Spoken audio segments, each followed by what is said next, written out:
নমস্কাৰ বন্ধুসকল, আকৌ এবাৰ আপোনালোক সকলোকে স্বাগতম জনাইছোঁ মোৰ ইউটিউব চেনেল RK ক্লাছলৈ।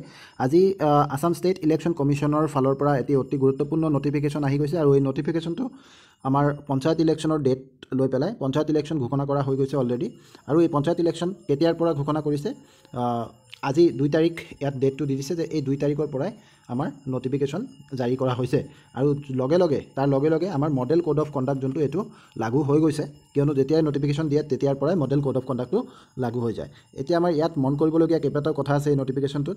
সেইটো হ'ল কি, প্ৰথম মন কৰিবলগীয়া কথা, যোনটো আমাৰ শিডিউল দিছে, ইলেকশ্যন শিডিউল যোনটো পঞ্চায়তৰ দিছে, এইটো আমাৰ ইয়াত দেখা গৈছে যে 2টা ফেজত আমাৰ ইলেকশ্যনটো হ'ব। 2টা ফেজত ইলেকশ্যন হ'ব। তাৰে প্ৰথম ফেজত কি হ'ব আৰু ছেকেণ্ড ফেজত কি হ'ব এইটো মই কোৱাৰ আগত আপোনালোকক দেখাই দিওঁ যে ফাৰ্ষ্ট ফেজত কোন কোন ডিষ্ট্ৰিক্টৰ ইলেকশ্যন হ'ব। ফাৰ্ষ্ট ফেজত হ'বলগীয়া ডিষ্ট্ৰিক্টবিলাক তিনিচুকীয়া, ডিব্ৰুগড়, চৰাইদেউ, শিৱসাগৰ, মাজুলী, যোৰহাট, গোলাঘাট, ধেমাজি, লখিমপুৰ, শোণিতপুৰ, বিশ্বনাথ, কাছাৰ, হাইলাকান্দি আৰু শ্ৰীভূমি মানে কৰিমগঞ্জ। এই 14টা ডিষ্ট্ৰিক্টত ফাৰ্ষ্ট ফেজত ইলেকশ্যন হ'ব। আৰু ছেকেণ্ড ফেজত হ'বগৈ আপোনাৰ হ'ব ধুবুৰী, চাউথ চালমাৰা, গোৱালপাৰা, বঙাইগাঁও, বৰপেটা, বজালী, নলবাৰী, কামৰূপ মেট্ৰ', হোজাই, নগাঁও, মৰিগাঁও, দৰং। এই 13টা ডিষ্ট্ৰিক্টত হ'ব ছেকেণ্ড ফেজত। এতিয়া আমি আকৌ শিডিউলটোলৈ ঘূৰি যাওঁ। এইকেইটা ডিষ্ট্ৰিক্টত আপোনালোকৰ নিজৰ ডিষ্ট্ৰিক্টৰ নামখিনি আপোনালোকে নিশ্চয় মন কৰিছে হয়তো, কোনটোত পৰিব, ফাৰ্ষ্ট ফেজত নে ছেকেণ্ড ফেজত। তো ইয়াত চাওক, issue of the notice of election by district commissioner. District কমিশ্যনাৰে কি কৰিব, নটিছ ইছ্যু কৰিব, যে ইলেকশ্যনৰ নটিছ ইছ্যু কৰিব। এইটো কাইলৈ কৰিব, 3 তাৰিখ। যিহেতু আজি ইলেকশ্যন কমিশ্যনৰ ফালৰ পৰা নটিফিকেশ্যন দিছে, গতিকে প্ৰত্যেকটো ডিষ্ট্ৰিক্টৰ DCA ডিষ্ট্ৰিক্ট কমিশ্যনাৰ যোন আছে তেওঁ কি কৰিব, কাইলৈ নটিছ ইছ্যু কৰিব। Last date of filing nomination দিয়া লাষ্ট ডেটটো 11 তাৰিখ ৰাখিছে ফাৰ্ষ্ট ফেজৰ কাৰণে, আৰু ছেকেণ্ড ফেজৰ কাৰণেও 11 তাৰিখ ৰাখিছে, 11 এপ্ৰিল। আৰু এইটো 11 বজাৰ পৰা, দিনৰ 11 বজাৰ পৰা 3 বজালৈকেহে নটিফিকেশ্যন দিব পাৰিব। 3 নম্বৰ কৈছে scrutiny of nomination papers. Nomination পেপাৰবিলাক scrutiny হ'ব 12 তাৰিখৰ ভিতৰত। 12 তাৰিখ 10:30 বজাৰ, ৰাতিপুৱা 10:30 বজাৰ পৰাই 12 তাৰিখে নটিফিকেশ্যন পেপাৰবিলাক কি কৰা হ'ব, স্ক্ৰুটিনি কৰা হ'ব। নেক্সট কৈছে যে 4 নম্বৰত কৈছে যে date of publication of list of validity nominated candidates. মানে যিসকলে নমিনেশ্যন দিছে তাৰ ভিতৰত ইনভেলিডো হ'ব কিছুমান, গতিকে ভেলিড কেণ্ডিডেটসকলৰ যোনটো লিষ্ট সেইটো 12 তাৰিখে ঘোষণা কৰা হৈ যাব। স্ক্ৰুটিনিও 12 তাৰিখে হ'ব, আৰু list of the valid candidates সেইটো 12 তাৰিখে ঘোষণা কৰা হ'ব 2টা ফেজৰ কাৰণে।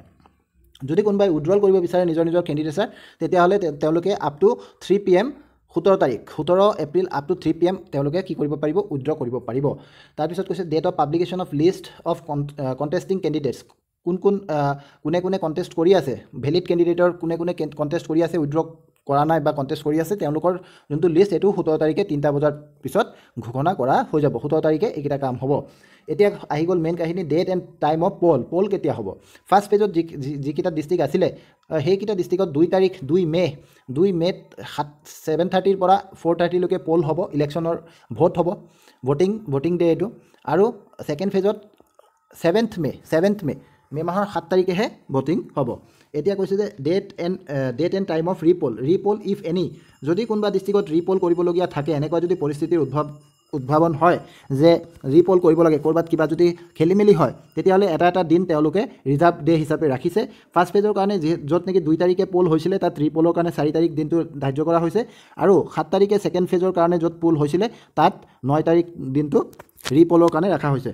আৰু ডেট অফ কাউণ্টিং কেতিয়া, ডেট অফ কাউণ্টিং 11 তাৰিখ। দুয়োটাতে ফাৰ্ষ্ট ফেজ ছেকেণ্ড ফেজ গোটেইখিনিৰ কাৰণে, মানে গোটেই অসমতে একেলগতে 11 তাৰিখে আপোনালোকৰ কাউণ্টিং হ'ব। গতিকে চব ডেট একে আছে, খালি পলৰ ডেট 2টা, এটা 2 তাৰিখ, এটা 7 তাৰিখ। মনত ৰাখিব, এটা 2 তাৰিখ আৰু এটা 7 তাৰিখ আমাৰ ভোটিং ডে। আৰু ৰিপল যদি ক'ৰবাত হয়, তেতিয়াহ'লে ফাৰ্ষ্ট ফেজত 4 তাৰিখ আৰু ছেকেণ্ড ফেজত 9 তাৰিখ। এইখিনি আছিলে আমাৰ আচল কাহিনী। তো আজিৰ পৰা মডেল কোড অফ কণ্ডাক্টটো লাগি যোৱা আমি দেখা পাইছোঁ। তো এইখিনি আছিলে আজি এই ভিডিঅ'টোত। ধন্যবাদ।